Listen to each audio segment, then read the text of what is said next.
जय श्री सीताराम। मित्रों देखिए, आज के वीडियो में देखने वाले हैं तत्वार्थ रामायण। तत्वार्थ रामायण पूज्यपाद श्री रामचंद्र केशव डोंगरे जी महाराज के कथा प्रवचन है, जो कि गुजराती से हिंदी में ट्रांसलेट करे गए हैं।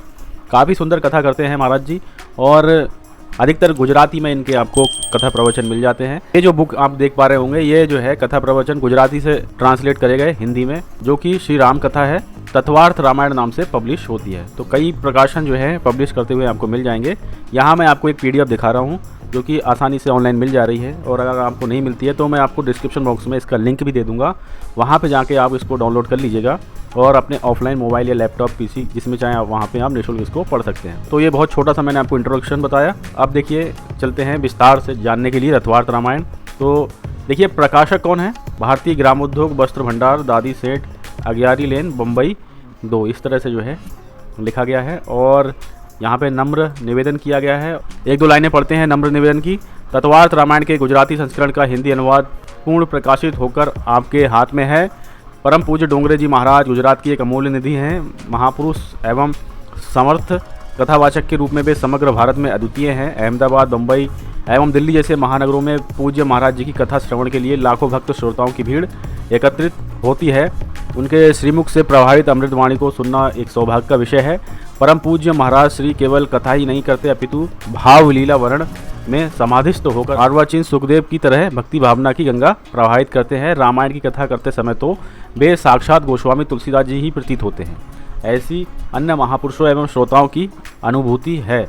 पूज्य महाराज जी की कथा का श्रवण एवं पठन बारंबार करने पर भी श्रोताओं के हृदय में कथानुभूति की उत्कृष्ट इच्छा पुनः पुनः उत्पन्न होती है, और इसलिए रामायण एवं भागवत की कथा को अनेकों बार प्रत्यक्ष श्रवण करने के बाद भी उनकी पुस्तकों की मांग सतत बनी रहती है।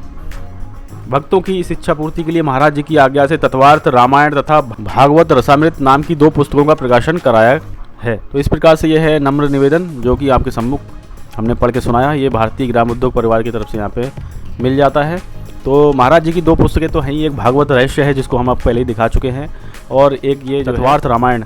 भागवत रहस्य जो है वो श्री कृष्ण महाराज के ऊपर प्रवचन मिल जाते हैं महाराज जी के, और इसी प्रकार से रामायण के ऊपर भी अच्छे प्रकार से समझाया है महाराज जी ने। तो वह जो है आपको तत्वार्थ रामायण में यहाँ पे देखने को मिलता है। प्रकाशक देखिए कौन है? मानस प्रकाशन। इस प्रकार से एक छोटी सी जानकारी हमने जानी। अब देखिए यहाँ पे है प्रस्तावना, और ये भी देखिए ग्रंथ कहीं ना कहीं से गीता प्रेस से जो प्रसिद्ध संत हुए हैं उनसे कहीं ना कहीं से ये भी जो है ग्रंथ जुड़ा हुआ है। अगर आप यहाँ पे देखेंगे तो परम श्रद्धेय भाई जी हनुमान प्रसाद पौधार जी नाम भी यहाँ पे आता है। अगर आप ये पूरी प्रस्तावना आराम से पढ़िएगा तब आप समझ पाएंगे इस चीज़ को। और गीता वाटिका गोरखपुर यहाँ पे लिखा गया है, और श्री हनुमान प्रसाद स्मारक समिति की ओर से ये जो है यहाँ पे प्रस्तावना देखने में मिल जाती है। तो इस प्रकार से इस ग्रंथ की होती है शुरुआत, और परिचय भी यहाँ पे देखिए 2-3 पेजों में आपको मिल जाता है। उसके आगे देखिए जहाँ पे विषय सूची है उसको हम देखेंगे विस्तार से। यहाँ पे देखिए ये विषय सूची है, जिसमें श्री रामचंद्र जी, जगजननी सीता जी, श्री रामायण दर्शन, राम अवतार किस लिए, बालकांड, अयोध्या कांड, अरण्यकांड, किष्किंधा कांड, सुंदरकांड, लंका कांड और उत्तरकांड। तो ये जो है कथाएं आपको यहाँ पे महाराज जी के श्रीमुख से सुनने को और जानने को मिलेंगी। तो जैसे कि यहाँ पे श्री रामचंद्र जी शीर्षक से यहाँ पे अगर आप अध्याय देखेंगे तो लगभग 10 अध्याय यहाँ पे मिल जाते हैं। और इन 10 अध्यायों में कौन कौन सी चीज़ें हैं देखिए। मानव जीवन का लक्ष्य है सर्वमय ईश्वर राम जी की सेवा, श्री राम जी की मातृ प्रीत भक्ति है, श्री रामचंद्र जी का बंधु प्रेम, श्री रामचंद्र जी का औदार्य, श्री रामचंद्र जी का संयम, श्री रामचंद्र जी की सरलता, श्री सीता त्याग और रामायण कथा। तो ये जो है श्री रामचंद्र जी इस शीर्षक से यहाँ पे अगर आप देखेंगे तो 10 जो है अध्याय यहाँ पे वर्ण में मिल जाते हैं इस पुस्तक में। और राम जी का कैसा चरित्र था तो यहाँ पे सुंदर शब्दों में महाराज जी ने समझाने का प्रयास किया है। और उसी प्रकार से देखिए इंडेक्स में आपको एक चीज़ और मिलती है यहाँ पे, जगत जननी सीता जी। तो मैया का कैसा चरित्र है वह जो है 5 अध्यायों में सूक्ष्म तरह से महाराज जी ने समझाया है। स्त्री धर्म क्या है, श्री सीता जी की मधुरवाणी, श्री सीता जी का पातिव्रत्य धर्म किस प्रकार से उन्होंने निभाया वह वर्ण बताया है बहुत ही सुंदर शब्दों में। जगत जननी श्री सीता जी और श्री सीता जी का नित्य संयोग, इस शीर्षक से आपको ये कथाएं मिलती हैं। और देखिए श्री रामायण का दर्शन तीसरा यहाँ पे खंड है, और इस खंड में अगर आप देखेंगे तो यहाँ पे 5 अध्याय भी मिल रहे हैं। श्री राम नाम, श्री राम, श्री श्याम, रामायण का सत्संग, और आग कवि श्री वाल्मीकि जी, मुक्ति के 7 सोपान।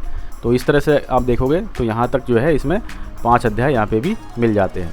अब देखिए यहाँ पे चौथा जो खंड है वह है राम अवतार किस लिए हुआ है। तो राम अवतार किस लिए हुआ है वह देखिए अभी जानते हैं कितने अध्याय यहाँ पे हैं।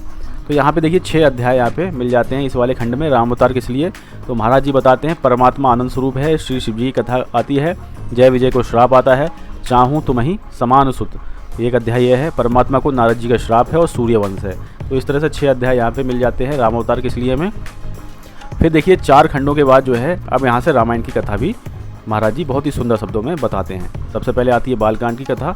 बालकांड में अगर आप देखेंगे तो यहाँ पे जो है बालकांड में 10 अध्याय मिल जाते हैं, जिसमें प्रभु का प्राकट्य है, बाल लीला है और विद्या अध्ययन है। फिर रामदेही, राम जी का वैराग्य होता है, वशिष्ठ जी का उपदेश है और सदगुरु की महिमा है, श्री राम लक्ष्मण जी का पहरा है और सीता जी का स्वयंवर है और श्री राम विवाह भी यहाँ पे वर्ण मिल जाता है।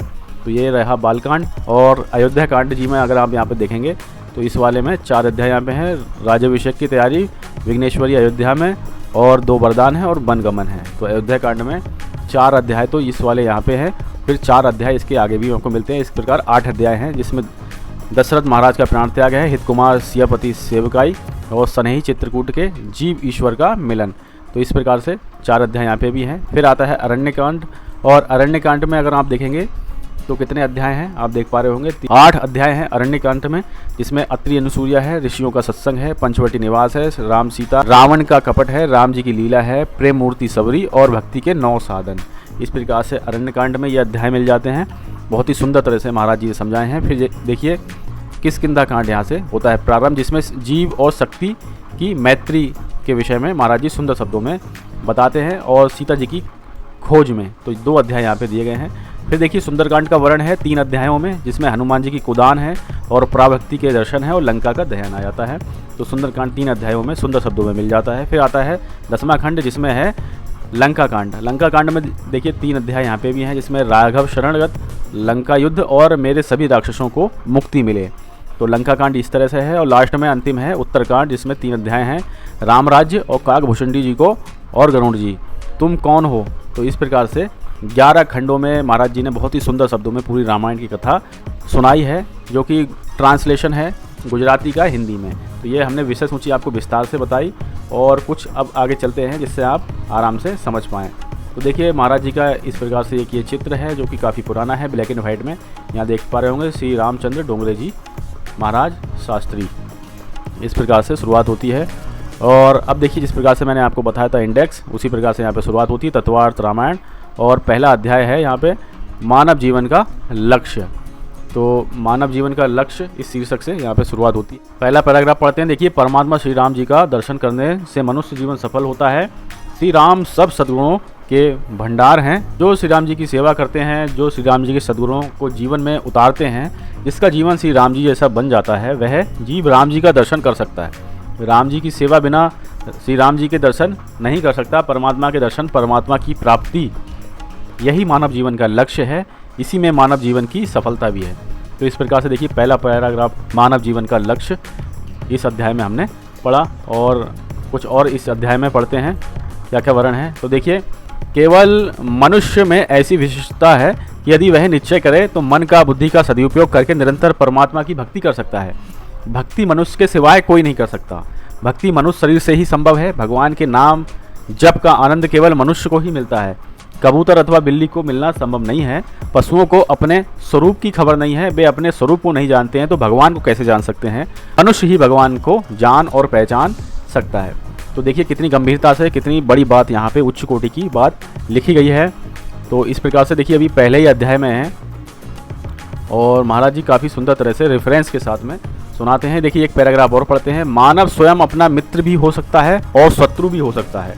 जिसके जीवन का कोई लक्ष्य नहीं है अथवा लक्ष्य का ज्ञान होने पर भी जो उसका प्राप्ति के लिए साधन नहीं करता, वह स्वयं अपना नाश करता है। उसका पतन निश्चित रूप से हो जाता है। तो ये जो है काफ़ी सुंदर देखिए शब्द हैं। एक पैराग्राफ और पढ़ते हैं। देखिए परमात्मा का दर्शन मनुष्य शरीर में ही प्राप्त होना संभव है। मनुष्यों से इतर किसी को श्री राम जी का दर्शन होता नहीं है। स्वर्ग में स्थित देवता लोग अपने द्वारा बहुत सा सुख भोगते हैं, परंतु उनको भी राम जी का दर्शन नहीं होता है। इसलिए अत्यंत सुख भोगने पर भी उनको शांति नहीं मिलती। स्वर्ग में पुण्यों का नाश होता है। देवता किए हुए पुण्यों का फल अर्थात सुख भोगते हैं। पशु पक्षी किए हुए पाप का फल भोगते हैं। देवता लोग तप नहीं कर सकते, पशु भी तप नहीं कर सकते। मनुष्य ही केवल एक ऐसा भाग्यशाली है जो विवेक पूर्वक भोगों को भोग सकता है एवं भक्ति में जीवन व्यतीत कर भगवान को भी प्राप्त कर सकता है। तो देखिए देवताओं के लिए सुलभ नहीं है, देवता स्वर्ग में भी सुखी नहीं रहते हैं, वहाँ पे उनका पुण्यों का नाश ही होता है। मनुष्य जो है भक्ति के साथ साथ भोग भी प्राप्त कर सकता है, भोगों के साथ भक्ति भी प्राप्त कर सकता है। तो इस प्रकार से महाराज जी बता रहे हैं देखिए पहले ही अध्याय में।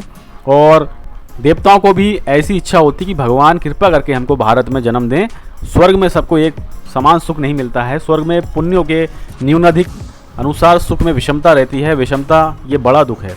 स्वर्ग में स्थित देवताओं को भय रहता है कि एक दिन हमारा पतन होने वाला है। तो स्वर्ग में भी देखिए देवता सुखी नहीं है, उनको भी कोई ना कोई दुख है। तो स्वर्ग आप यह निश्चित होइए कि स्वर्ग में आपको सुखी सुख भोगना पड़ेगा। ऐसा महाराज जी बता रहे हैं कि स्वर्ग में दुख का अनुभव होता रहता है देवताओं को भी, क्योंकि उनको भी जो है देवताओं का शरीर एक दिन त्यागना पड़ता है जब उनके पुण्य क्षीण हो जाते हैं। तो इस प्रकार से देखिए पहले ही अभी हम अध्याय में हैं और लगभग 700 से ऊपर पृष्ठ हैं इस पुस्तक में। तो पूरी पुस्तक को देखने के लिए थोड़ा फास्ट हमको चलना पड़ेगा। तो देखिए और एक आध पैराग्राफ पढ़ते हैं। देखिए ये पैराग्राफ अगर आप पढ़ेंगे तो आपको काफ़ी अच्छी जानकारी मिलेगी। देखिए मंदिर में विराजते हुए भगवान के दर्शनों से आनंद तो होता है, परंतु वहाँ के दर्शन 24 घंटे खुले रहते नहीं हैं। यानी मंदिर 24 घंटे तो खुलता नहीं है।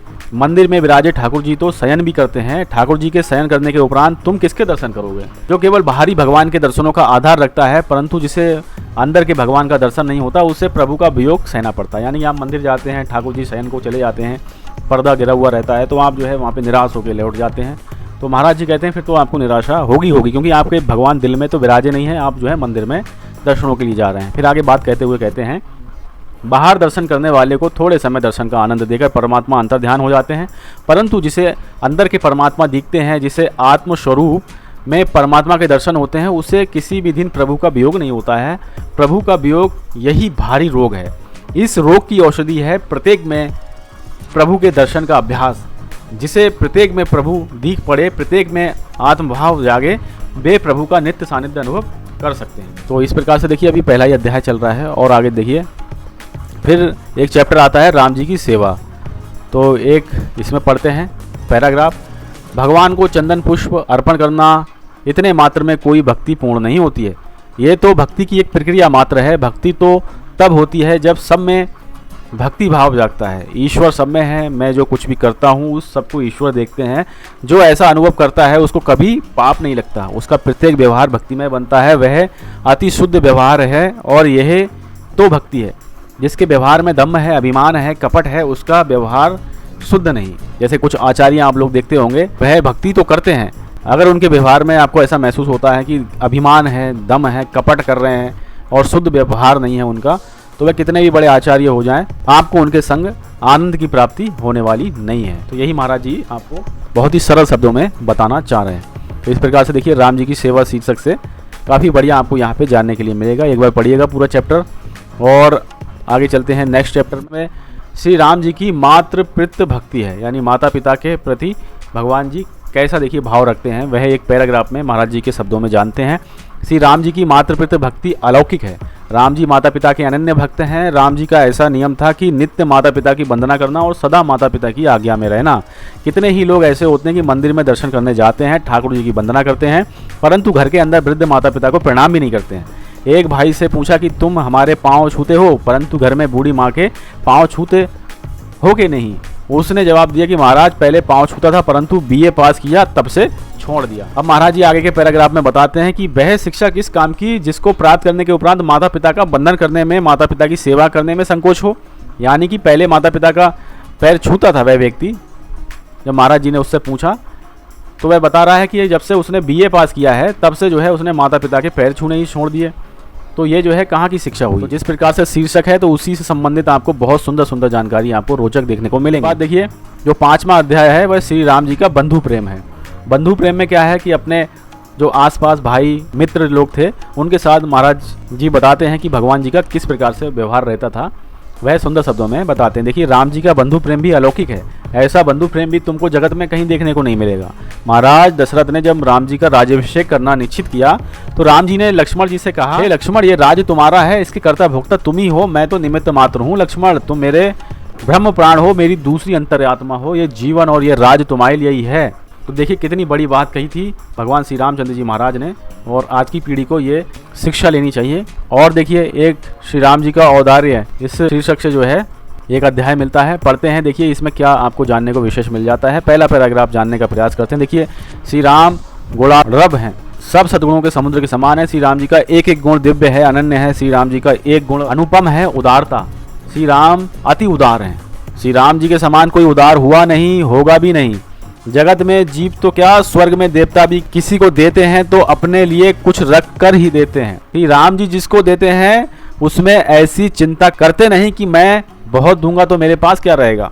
रामायण में वर्णन आता है कि श्री राम रावण को अयोध्या का राज देने को तैयार हो गए थे। तो देखिए, ऐसे कृपालु हैं हमारे श्री रामचंद्र जी महाराज। तो इस अध्याय में इस प्रकार से वर्णन है। और फिर राम जी का संयम, किस प्रकार से संयमशील भी होना चाहिए मनुष्य। बहुत ही सुंदर वर्णन आपको मिल जाता है इस पूरे ग्रंथ में। आप पढ़ेंगे तो आपको निश्चय ही पूरी आनंद की प्राप्ति होने वाली है। सुंदर से जो है शब्द आपको यहाँ पे मिलते हैं।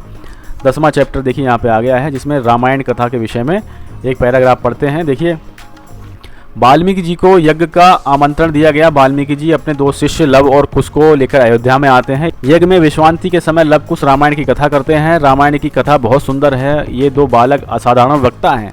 कथा ऐसी सुंदर है कि बड़े बड़े ऋषि मुनि भी झूम उठते हैं। सब आश्चर्य व्यक्त करते हैं कि बालक कैसा सुंदर बोलते हैं।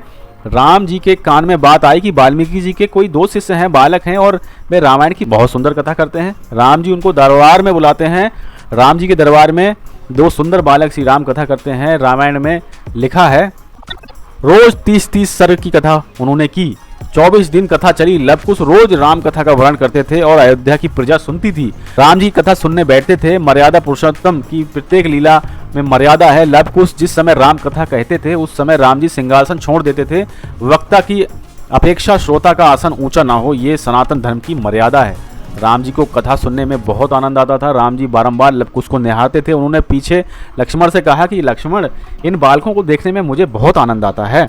इनके श्री अंग के लक्षण देखने से तो ऐसा लगता है कि ये कोई चक्रवर्ती सार्वभौम राजा के बालक हैं। हे लक्ष्मण, इनसे मिलने की मेरी इच्छा होती है। ये कोमल बालक हैं, मुझे इनका सम्मान करना है। तो इस प्रकार से देखिए, जब कथा करते हैं लवकुश तो ऐसे भगवान के विचार होते हैं। तो जिस प्रकार से देखिए कथा आगे आगे बढ़ेगी, आपको आनंद की प्राप्ति होती जाएगी। अब देखिए यहाँ पे एक चैप्टर आ रहा है, स्त्री धर्म। तो स्त्री धर्म किस प्रकार से हो, महाराज जी समझाते हैं रामायण के माध्यम से। तो देखिए, श्री सीता जी की कथा अति दिव्य है। वाल्मीकि रामायण पढ़ने में ऐसा लगता है कि वाल्मीकि ऋषि श्री सीता जी के पक्षपाती हैं। श्री सीता जी का चरित्र वर्णन करने में वाल्मीकि जी द्रवित हो गए हैं। वाल्मीकि ऋषि ने तो रामायण में ऐसा कहा है कि रामायण में राम जी की बहुत कथा नहीं, श्री सीता जी माँ का ही चरित्र मुख्य है। रामायण में से श्री सीता जी का चरित्र निकाल दो तो रामायण में कोई विशेष राम रहते ही नहीं। वाल्मीकि जी ने तो ऐसा कहा नहीं कि रामायण रामचरित्र है। वाल्मीकि जी तो ऐसा कहते हैं कि रामायण सीता जी के चरित्र की कथा है। वाल्मीकि जी ने कहा है कि राम चरित्र दिव्य है परंतु सीता जी का चरित्र अति दिव्य है। रामायण में सीता जी के दिव्य सद्गुणों का वर्णन है। श्री सीता जी ने आदर्श स्त्री धर्म जगत को अंतिम रूप से बताया है। तो निश्चय रूप से ये जो है दुर्लभ बातें हैं जो मैं आपको बता रहा हूँ। श्री सीता मैया जैसा ना कोई हुआ, ना कोई इस पृथ्वी पे कभी होने वाला है। स्त्री धर्म की अगर शिक्षा लेनी है तो सबसे बेस्ट उदाहरण है मनुष्य जाति के लिए। तो महाराज जी ने बहुत ही इसमें जो है डीपली समझाया है। अगर आप ये 2-3 चैप्टर लेंगे तो काफ़ी कुछ शिक्षा ले सकते हैं। श्री सीता जी की मधुर वाणी, श्री सीता जी का पातिव्रत धर्म, श्री सीता जी का पातिव्रत मतलब पतिव्रत जो धर्म होता है किस प्रकार से निर्वाह करती हैं मैया। देखिए, श्री सीता जी अतिशय सरल हैं, प्रेम की मूर्ति हैं। श्री सीता जी का पतिव्रत धर्म अनुपम है। श्री सीता जी महान पतिव्रता हैं। श्री सीता जी संयम, श्री सीता जी की सरलता, श्री सीता जी का पतिव्रत जगत में तुमको किसी जगह देखने को नहीं मिलेगा। कि एकनाथ जी महाराज ने वर्णन किया है कि हनुमान जी जब सीता जी की खोज में लंका जाने को तैयार हुए तब उन्होंने राम जी से कहा कि महाराज मैंने माता जी को देखा नहीं है, लंका में तो देव गंधर्वों की अनेक स्त्रियां हैं, उन सीता जी को मैं कैसे पहचान सकूंगा, कोई खास लक्षण हो तो बताओ। तो श्री रामचंद्र जी महाराज ने सीता जी के कितने ही लक्षण वर्णन किए। वे बहुत गौरी हैं, उनके केश बहुत लंबे हैं, उनकी आँख अति दिव्य हैं। हनुमान जी महाराज बोले कि महाराज जी मैं तो ब्रह्मचारी हूँ, मैं किसी स्त्री को देखता भी नहीं, शरीर का लक्षण मैं ध्यान में रखता नहीं है, मैं किसी दिन भी शरीर का स्मरण करता नहीं। शरीर का चिंतन करने से काम जागता है, काम का मूल संकल्प है। ज्ञानी पुरुष आत्मदृष्टि रखते हैं, ज्ञानी महापुरुष कभी किसी के शरीर का स्मरण करते नहीं है। इसलिए प्रभु श्री सीता जी का ऐसा कोई लक्षण बताइए जिससे मैं याद रख सकूं। तब प्रभु जी ने हनुमान जी से कहा, वे जहाँ होंगी वहाँ मेरा ध्यान करती होंगी, मेरा नाम जप करती होंगी। राम जी कहते हैं, हनुमान जी सीता जी जहाँ विराजती होंगी उस घर की दीवालों में से भी श्री राम श्री राम श्री राम की ध्वनि निकलती होगी। वे मेरे वियोग में मेरे नाम का सतत जप करती हैं और मेरा ध्यान करती रहती हैं। वे यदि जंगल में भी होंगी तो उस वृक्ष में से भी श्री राम श्री राम श्री राम ऐसी ध्वनि निकलेगी। वही सीता जी हैं, ऐसा जानना। जहाँ पंच महाभूत राम नाम का जप करे वही समझना कि यही सीता जी हैं। तो देखिए सीता जी का ये है अलौकिक पतिव्रत धर्म। तो इस प्रकार से जो है बहुत ही सुंदर सुंदर आपको कथाएं इस तत्वार्थ रामायण में देखने में मिल जाती हैं। तो काफ़ी बड़ा ग्रंथ है ये। देखिए अब हम आ गए हैं इस ग्रंथ के बिल्कुल अंतिम वाले चैप्टर पे, जिसका शीर्षक है तुम कौन हो। तो महाराज जी बताते हैं कि श्री राम सेवा बिना जीवन सफल होता नहीं है। श्री हनुमान जी महाराज श्री राम की अत्यंत सेवा करते थे। सेवा वह कर सकता है जिसने सेव्य के मन के साथ अपना मन मिला लिया हो। तो ये बात तो ठीक है, अगर मन मिले होंगे तभी सेवा हो पाएगी। श्री राम जी और हनुमान जी दोनों अंदर से एक ही हैं। भक्त और भगवान बाहर से जुदा होते हैं पर अंदर से एक ही होते हैं। व्यवहार में पति पत्नी बाहर से अलग लगते हैं परंतु वे मन से एक ही होते हैं।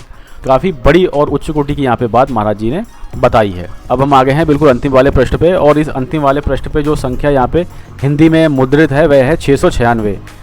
696 पेजेस इसमें हैं, यानी 696 पेज। और ये बिल्कुल अंतिम वाला पृष्ठ है। यहाँ पे देखिए लिखा है, ये महामंत्र भगवान के चरणों में भावपूर्वक बंधन करते करते 3 बार बोलेंगे तो जाने अनजाने में यज्ञ में कुछ भी प्रमाद हो गया होगा, भूल हो गई होगी, उस सबको परमात्मा क्षमा कर देंगे। अपना ज्ञान यज्ञ परिपूर्ण सफल होगा। श्री सीता राम जी सबका मंगल करें। हरे नमः हरे नमः हरे नमः।